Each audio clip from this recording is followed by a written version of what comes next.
За та бүхэндээ энэ өдрийн мэндийг хүргэе. Ер нь энэ эрүүл мэндийн асуудал ярихаар нэг ажлын хариуцлагын асуудлыг би нэг хэлмээр хэлэх ёстой байна гэж бодлоо. Олон удаа ажиглалаа. Энэ салбарыг удирдахжсэн хүмүүс хоорондоо яг тухайн асуудлаараа дандаа өөр байр суурь илэрхийлээд байдаг.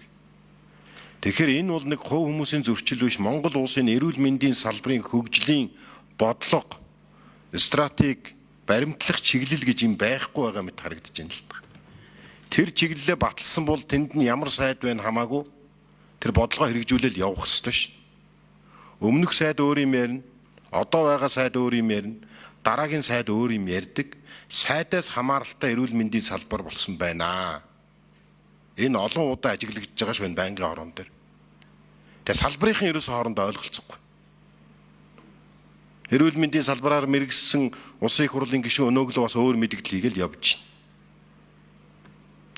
Тэр салбарынхан эхлээд дотроо ойлголцохгүй бол хоорондоо юм ойлголтын зөрүүтэй юм оруулж ирээд тэ ажил дээрээ их хурал дээрээ ингээд төсөө батлуулж чадахгүй хэмжээнд очих эрсдэлтэй шүү гэж би бодож байна. Дараагийн зүйл энэ боловсролынхаа тогтолцоотой бас эрүүл мэндийн салбар юм уялдуулах хэрэгтэй. Би яг тоо аваад үзэхэд энэ Монгол улсад энэ ерөнхий эмчнэр маш их хэрэгтэй байна.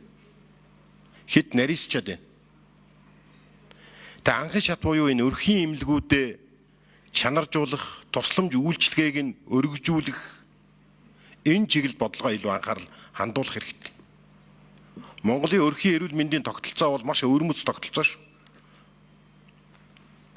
Орон нутаг, улсын төсөв, нөхөрлөл гурав нийлж ажилладаг ийм өвөрмөц тогтолцоо байдаг.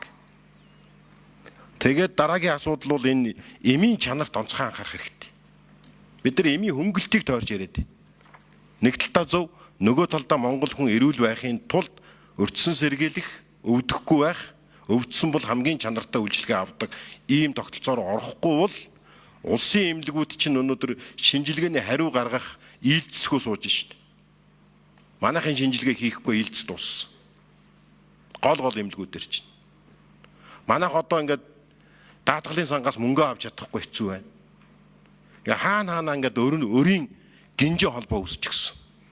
Ийм байдалтай байна. Тэгээд одоо эрүүл мэндийн сайд манлайлаад салбарынхантайгаа ярилцаад их хурал руу нэг бодлого оруулж ир. Тэгэх юм бол байнгын ороод хэмжээд явна. Хуулийн өөрчлөлт хийнэ гэж суугаад их юм. Одоо өргөн барайч. Иргэд хэлээд шít. Та нар ингээ зөв юм яриад байх юм а гэж. Наатаа хийлдэ гэдэг байхгүй. Одоо бид нар хэрэгжүүлэх хэрэгтэй. 30 жил ярьж шít.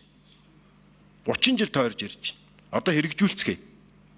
Тэгээ одоо үнэхээр одоо манай байнгын орооныхон салбарынхан бодлогоо энэ хамгийн зөв юм а гэхэд дэмжихэд бэлэн байгаагаа илэрхийлээд амжилт хүсье. Баярлалаа.